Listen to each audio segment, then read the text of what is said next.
Vamos falar sobre plano alimentar centrado no paciente? Durante muito tempo, a gente entendia, né, que a dieta perfeita era aquela dieta calculada de forma certa, com todos os nutrientes, batendo as recomendações, todas as necessidades do paciente alcançadas. Mas hoje a gente sabe que não é bem assim. Não adianta uma dieta perfeita no papel se esse paciente não segue. O melhor plano alimentar é aquele que seu paciente vai conseguir seguir a longo prazo, vai conseguir colocar em prática, mesmo quando estiverem acontecendo coisas na vida dele que dificultem o processo. Durante décadas, a nutrição clínica acabou se baseando em dietas muito rígidas, que não consideravam a realidade dos pacientes que recebiam essas orientações. Mas a ciência do comportamento foi evoluindo e hoje a gente já sabe que a adesão e a constância acabam sendo fatores até mais importantes do que a composição da dieta em si. Afinal de contas, não adianta uma dieta perfeita se esse paciente não segue. Por isso que eu reforço a importância da conexão que você cria com seu paciente ao longo do processo terapêutico, durante a consulta e depois no seu acompanhamento. Estudos de revisão já mostram que quando você considera no teu planejamento dietoterápico a individualidade do paciente, as preferências dele, o contexto de vida dele, ele consegue ter uma melhor adesão a longo prazo e, consequentemente, melhores desfechos de saúde. E para isso acontecer, então, o que você precisa fazer? Fazer algumas perguntas, questionar ele durante a anamnese e depois tentar conversar, negociar ali com o paciente e criar um plano terapêutico junto com ele. Isso acaba facilitando muito a adesão também. Então, o primeiro ponto que eu queria chamar a atenção aqui é sobre o estilo de vida. Hoje a gente já tem a abordagem de medicina do estilo de vida, que é uma abordagem multidisciplinar, que ela considera 6 ou 8 pilares, dependendo da sociedade que você siga.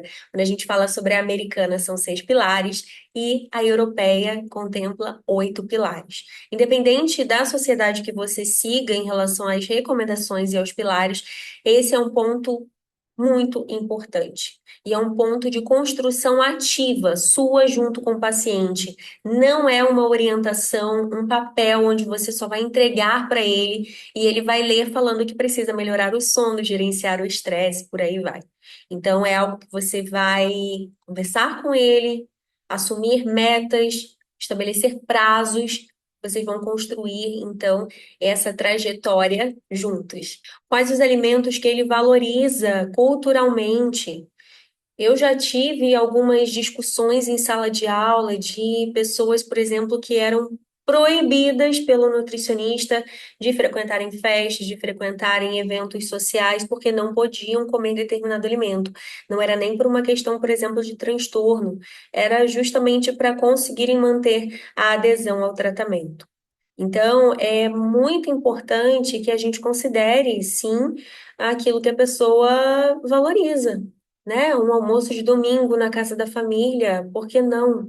Se não tiver nenhum tipo de contraindicação clínica, por que não? Um outro ponto dentro desse, né, que acaba desgastando muito os pacientes é em relação à expressão dia do lixo, como se alimento fosse lixo, né? E hoje eu vejo um movimento maior chamando esses momentos de momento de luxo, dia do luxo, em que o paciente acaba conseguindo, né, adicionar no seu planejamento ali alimentar da semana os momentos em que ele consome alimentos de maior prazer para ele.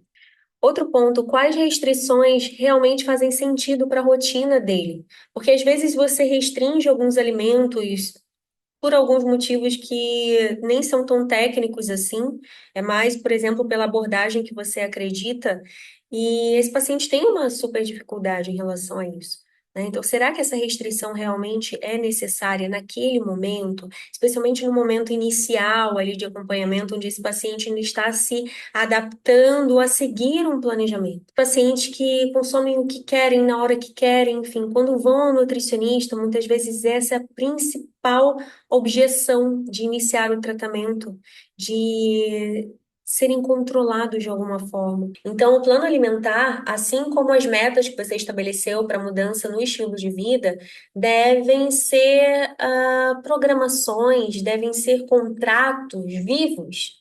Que você converse com o seu paciente, que você estabeleça com ele, que ele te mostre depois de alguns dias que ele não está conseguindo seguir. E aí vocês mudam a rota. É justamente isso que fortalece a adesão do paciente, a conexão entre profissional e paciente, e ele se sente mais confiante no processo. Então, essa é a diferença entre você apenas prescrever dietas ou construir um acompanhamento nutricional de excelência. O conhecimento certo transforma. Eu espero muito que você tenha gostado desse conteúdo. Não esqueça de se inscrever aqui no canal e fique ligado no próximo vídeo.